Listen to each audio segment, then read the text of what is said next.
Now let's take a look at what I mean by the word problem. In my heart, I feel that there is really only one problem for any of us. That is, when we allow ourselves to separate from God. But in a very real sense, we can never be separate from God. Yet, we often still believe that we have problems. The problems of disease, discord, fear, anxiety, scarcity, disappointments in others, and so on, are all in our minds. When we truly reconnect to our source, these feelings disappear. I use the word problem as if it truly exists, yet I know every time I use it that it's an illusion. So every time you hear the word, know that I perceive it as an illusion created by ourselves because we have separated ourselves from God. There is a powerful line in A Course in Miracles which reminds me of this lesson. It takes great learning to understand that all things, events, encounters, and circumstances are helpful. We can learn to view every crisis as an opportunity, which wouldn't necessarily make life easier, but would make it more satisfying. We would never be able to view anything as a negative occurrence because we'd see everything as useful. Our conditioning is so strong that we often have far greater faith in our problems than we do in our ability to no longer have them. We often display a much greater faith in the power of cancer or AIDS than we do in the power to heal them. The evil, the pain, the anguish are of our own creation, and they represent opportunities to gain greater learning. I ask you to keep an open mind as we travel this path of healing to bring peace back into your life on a permanent basis. And now let me speak to you about what I mean by the word solution. I once sat in on a meeting of Alcoholics Anonymous. The words of a sign on the wall kept gnawing at me throughout that meeting. It read, "Your best thinking got you here." I thought how true that is and how it applies to all of the circumstances of our lives. Our best thinking is exactly where all of our so-called problems exist. If we couldn't think about them, they would not exist. What we need is a change in thinking to realize that a connection to the divine is what eradicates our problems. You cannot send problems out of your life by attacking them or understanding them in more depth. Instead, you correct the error in your thinking that produces the problem in the first place. Once you bring a correction to the problem, it no longer has any validity, and it disappears. We correct these errors with the creation of a new spiritual delivery system.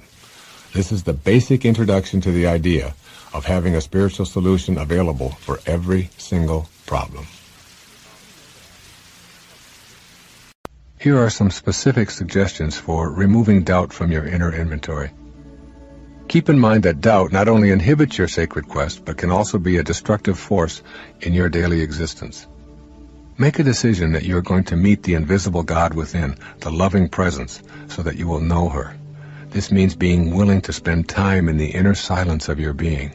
Create the time and space for quieting and listening. Do nothing else, but do this daily. Keep in mind always that doubt is produced by your ego. Doubt is not a part of your higher spiritual self. With this awareness, you can learn to observe your doubt rather than choose to own it. Make a list of the beliefs that you still hang on to which no longer serve you. Seeing them in writing will help you identify how absurd it is to stay rooted in the beliefs of others. As you examine your beliefs, see how many start with should and shouldn't. These kinds of sentences were your earliest training and may still occupy such a large space inside you that you no longer have room for any new knowings. Keep in mind always that doubt is a mental experience. If you want a thought to disappear, you can very simply send it away in this moment, just as you can refuse to think an unpleasant thought in any moment because you are in charge of those thoughts. So can doubt be eradicated when it shows up. Say to yourself as if you are two people, the one talking and the one listening, "I have this doubt because I have allowed the persuasions of others to become my own beliefs. Now, I will think for myself and know that I do not have to live with doubt." And that's who you are. That which never changes. And if you ask any of the spiritual masters who've ever walked among us, any teacher that will come your way, they will teach you that reality is the part of you that is eternal. And when you live there, you abide in an absence of fear. And you begin to know that life itself is a sublime experience. And there are no accidents in it at all. That this is an intelligent system that we are all a part of. And that intelligence, whatever you want to call it, flows through each and every one of us. And the same intelligence that moves a star across the sky moves a thought across your mind. The same intelligence allows the seedlings to sprout. And will take a little seedling and have treeness in it, just as a little drop of human protoplasm has you-ness in it. And it has a future pull. And the whole physical domain is handled in that drop of human protoplasm. When you will show up and when you will leave. It's all in there. The thing that makes you a member of something called higher awareness is that you, unlike a tulip bulb, which has its future pull built into the bulb, you get to decide. You get to decide on the pictures. And you get to determine what your life truly is, not what this garage where you park your soul is all about. And to understand this, go to the poets. We were doing a tour, a backpack thing with my wife and two other couples this summer on Haleakala in Maui, this dormant volcano. And you go down in there and you hike for 3 days. It's a wonderful experience. It's like the closest you can get to being on another planet, I think. It's very silent, and the terrain looks like God has just sort of reached down and placed each object in there. It's a very peaceful, beautiful place. And it's all volcanic dust. And when we got one day in, and we all sat down to do a group meditation, I picked up a handful of this volcanic dust, and I said, would you like to... I used to teach this poetry, and I've written a lot of it myself. And I said, would you like to hear what Emily Dickinson had to say about this in a poem that she wrote in 1914 called A Single Hound? And we all sat around and we meditated, and I held this dust in my hand. I said, listen to Emily Dickinson, and listen to this, and think about you as the noticer and as that which is being noticed. What you've been watching as you send your body back to nowhere. And what part of you is real and what part isn't. She said, this quiet dust was gentlemen and ladies and lads and girls, was laughter and ability and sighing and frocks and curls. This passive place, a summer's nimble mansion where bird and bees fulfilled their oriental circuit, then ceased like these. Think of this room filled with all of these people here tonight. And think 1,000 years into the future. And listen to her words again. This quiet dust was gentlemen and ladies and lads and girls, was laughter and ability and sighing and frocks and curls. You see, if your primary identification is with this thing called your body, then you are destined to a life of fear. If you know that who you are in a state of heightened awareness is not this raw material, it's as if this organizing intelligence we'll call God has taken all of this raw material and organized it into various levels of awareness. Here are some rocks, here are some plants, here are some animals, here are human beings. All made up of the same stuff. It's not the raw material that separates us from all other life. It's something called awareness. And this heightened awareness that we have a capacity, most of us live our lives at the awareness level of survival. The awareness level of daily awareness in this room, where the animals live. Just sort of taking care of their offspring and providing for themselves and planning a little bit for the future and putting a little bit away. And the idea of a higher level of awareness doesn't even enter our consciousness. We're satisfied to survive, except for the fringe dwellers who say, there is a deeper, richer experience of life. I know it. And just because you who are in my life are not on my path, not only are they not on your path, they're not even on an entrance ramp to your path. And they probably won't be. And that's divine too. That's perfect. That's here to teach you to be kind, not to be right. Principle number 1. Be independent of the good opinion of others. There are many well-meaning people in our lives who have ideas about what we should or shouldn't be doing. Relatives tend to be specialists in this area. If we let them guide us with advice that isn't congruent with our inner calling, we'll suffer the anguish, the slings and arrows, if you will, of an uninspired life. Each of us can feel what we're being called to be. When we pay attention, we can hear our own impatient voices coaxing us to pay attention and complete the assignments we brought with us from the world of spirit. But when we allow the opinions and dictates of others to determine what we're doing or what we're going to be, we lose sight of our objective to live an inspired life. We need to determine for ourselves exactly how much we've allowed others to decide issues such as what we do, where we live, with whom we live, and even how we're treated.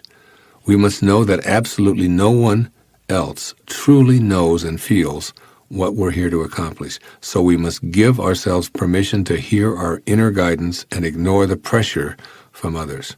Principle number 2. Be willing to accept the disapproval of others. Logically following the previous principle, this one notes that we're going to incur the disfavor of many people when we follow our inclinations to be in spirit and live the life we came here to live. This isn't a selfish or a cynical attitude. When we begin to follow our ultimate calling, there will be a lot of resistance. In fact, the purpose of the slings and arrows sent our way is to get us to change our mind and be reasonable, which translates to, do it my way. However, as we gain the strength to ignore the pressure to conform, resistance will diminish and ultimately change to respect. When we steadfastly refuse to think, act, and conform to the mandates of others, the pressure to do so loses its momentum. Principle number 3. Stay detached from outcomes. Inspiration doesn't come from completing tasks or meeting goals. In fact, that's the surest way to have it elude you. Returning to spirit, you see, is an experience of living fully in the present moment. Our purpose in life isn't to arrive at a destination where we find inspiration, just as the purpose of dancing isn't to end up at a particular spot on the dance floor. The purpose of dancing and of life is to enjoy every moment and every step, regardless of where we are when the music stops. Yoga Master Sri Swami Sivananda offered the only worthwhile goal I know of when he said that the goal of life is God realization. Now here's a goal that I can live with. After all, this allows me to live in spirit every moment of my life, while simultaneously thinking ahead to the next God-realized moment and the next. As the great Indian sage Ramana Maharshi once remarked, there is no goal to be reached. There is nothing to be attained. You are the self. You exist always. Now this to me is real inspiration. Principle number 4. Know that we need nothing. No things to be inspired. We came into this world of boundaries from a formless energy field of spirit. We arrived here with no thing, no things. We'll make our exit with no things, nothing. And our purpose, God realization, requires nothing, no things. We are all that we need to be inspired and living on purpose, and the things that continue to flow into our lives are just symbols of the unlimited abundance of our source. In other words, these things have no value in and of themselves because everything in the physical world is changing and will dissolve back to nothingness anyway. When we tune in to what we know rather than what we see, we immediately find that every thought of God is repeated throughout the universe. We can watch as some things enter our lives and others leave, all the while remaining in spirit, knowing that all of those things have nothing to do with our state of inspiration. We need nothing more to be inspired, since we're connected to spirit already. The ancient Persian poet Omar Khayyam offered us these words, which summarize this principle that we don't need another thing to be inspired. It's all right here, right now.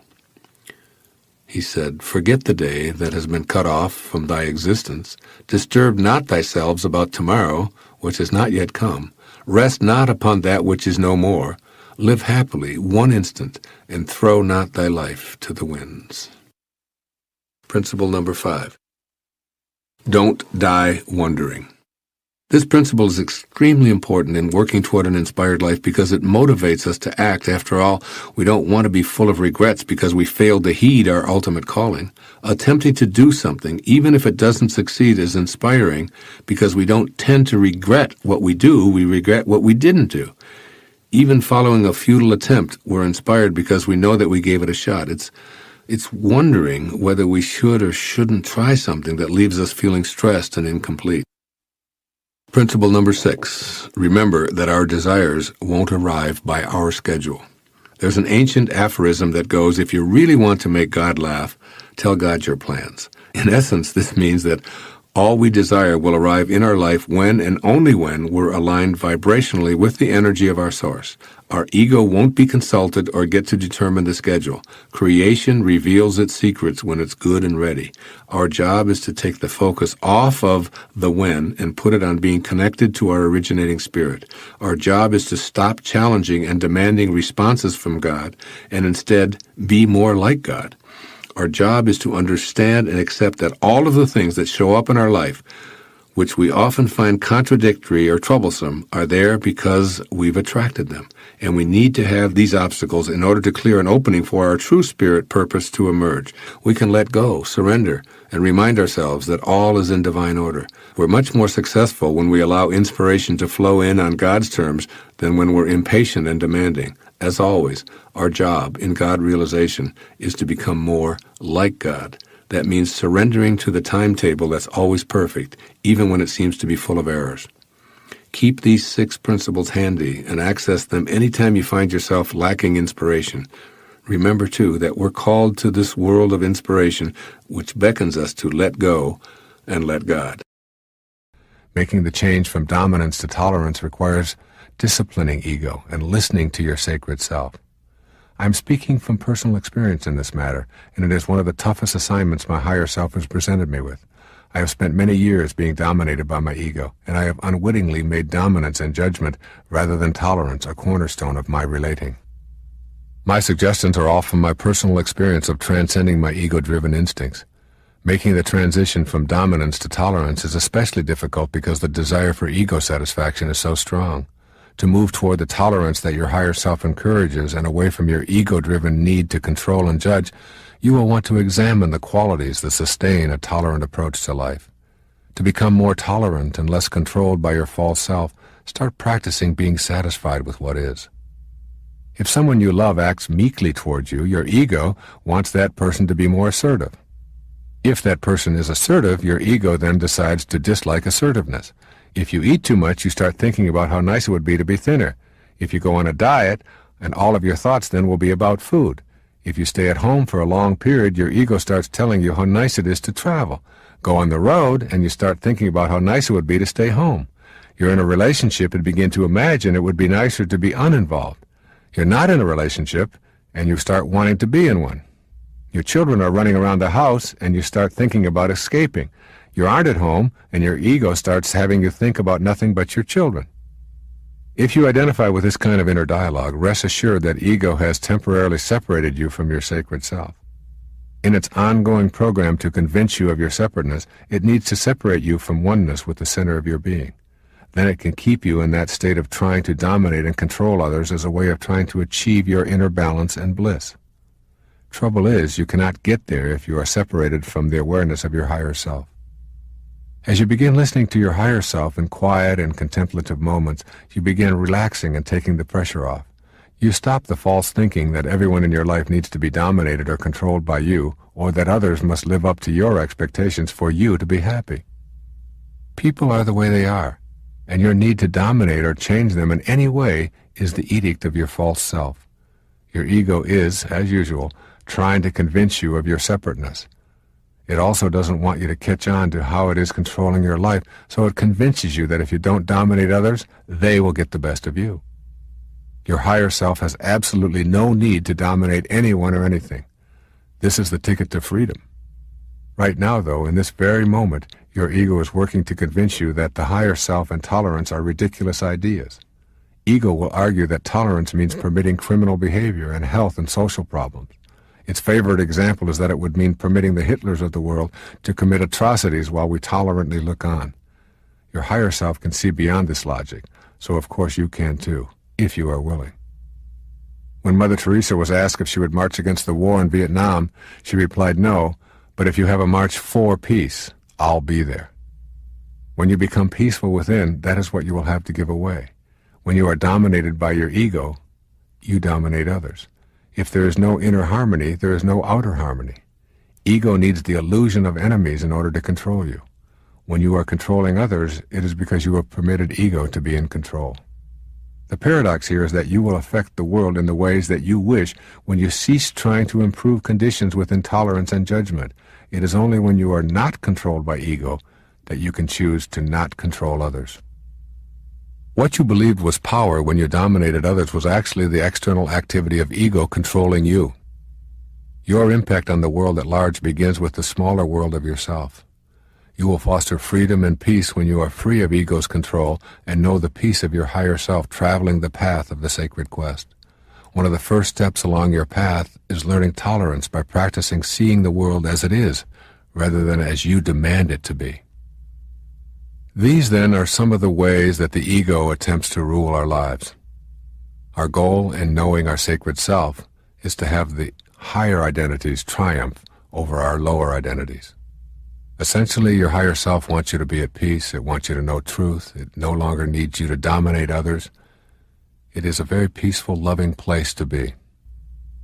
This doesn't mean that you go through life being wishy-washy and being abused and so on. What you're doing is you're avoiding the abuse. Most of the abuse and the victimization and the stuff that haunts so many people in their lives comes from their need to be right and to make the other person wrong and to prove something.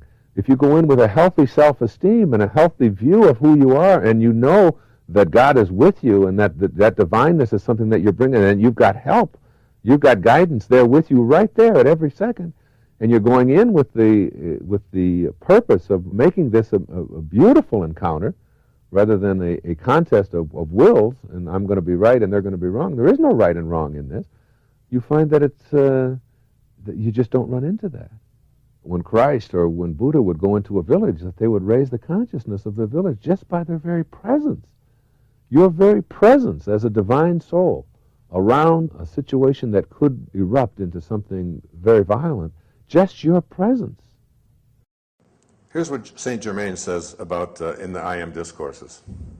The moment doubt begins to enter, more doubt rushes in. The same with the I Am. If you put your attention upon it, it rushes forth more and more. Where the conscious attention is fixed, there the energy pours. Dear ones, says Saint Germain, do you not see when you want something revealed or to be inspired in some way, do you not see, I am that? The moment you say I am, you set in motion this power that has inherent within it all these faculties. It has all substance and must take on whatever form the attention of the mind is fixed on. The I am, the name of God, is the fathomless mind of God. In reaching for understanding, the average student is but contracting the recurring memory of that which has been, instead of going into the heart of God and bringing forth that which never has been. Individuals and students many times do not and will not realize that there have been many civilizations of vast attainments which are entirely unknown to the outer world today. Atlantis and Lemuria, or the land of Mu, as credited by a few today, are but fragments of the great civilizations that have been. Like, we get this idea that it's all now in this world that we're in and it never existed before. To do unusual things, the students who wish to do this take the determined stand, I am the heart of God, and I now bring forth ideas and accomplishments which it has never been brought forth before.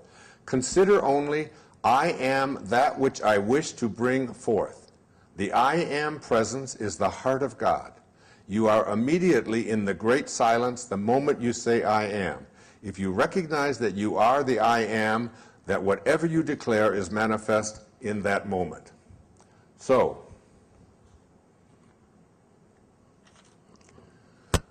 when I think about why it is that people aren't able to create the kind of miracles that this group is going to be able to create after we disperse, it's that we have to make our number one relationship, our number one priority, the number one thing in my life. I was talking about this yesterday over and over again with people, with individual people, that my number one relationship in my life at this point in my life is my relationship to God, my relationship to my source. It's number one. It's above my relationship to my children. It's above my relationship to any of you, but people that I teach, to people, individuals in my life that I love. My number one relationship, and your number one relationship, needs to be this I am presence that is within you, that is within each and every one of us. And when you can do this, the reason people can't do it is because our identification is so strongly tied into what our senses have told us about our life. There is a place and a possibility that miraculous things can happen, but you have to, in order to banish the doubt, in order to heal this energy body that I'm speaking about here, in order to be, you have to be in such a position that you're not asking. You're not coming from a ordinary place asking someone extraordinary to do something for you. That's sort of what we've learned in our religious model, that God is outside of us, something like a cosmic bellboy, that if we just sort of ask it to do something for us and we behave and we pay a certain amount of money and we go to the right temples and we do the right things, that this external being will then provide us with favors, and that this God has the ability to heal, but it withholds it depending upon what mood it's in and so on. And that's a very different concept that I'm talking about here. I'm talking about a concept of God that says that we are all pieces of God. Like T.S. Eliot said, we shall not cease from exploring. And at the end of all of our exploring will be to return to the place from which we originated and to know it for the first time, to know it. You don't have to die to do this. You can know it here. You can know it now. You can say to yourself, as the I Am discourses say over and over and over again, the I Am is the divine work of God. And you are capable of saying I am. And you don't want to add anything after I am that isn't consistent or harmonious or in rapport with God. That is the all-creating knowing, the all-knowingness. We all know everything. There's a higher self within each and every one of us. There's a highest self which is omniscient and omnipotent, all-powerful, and everywhere at once.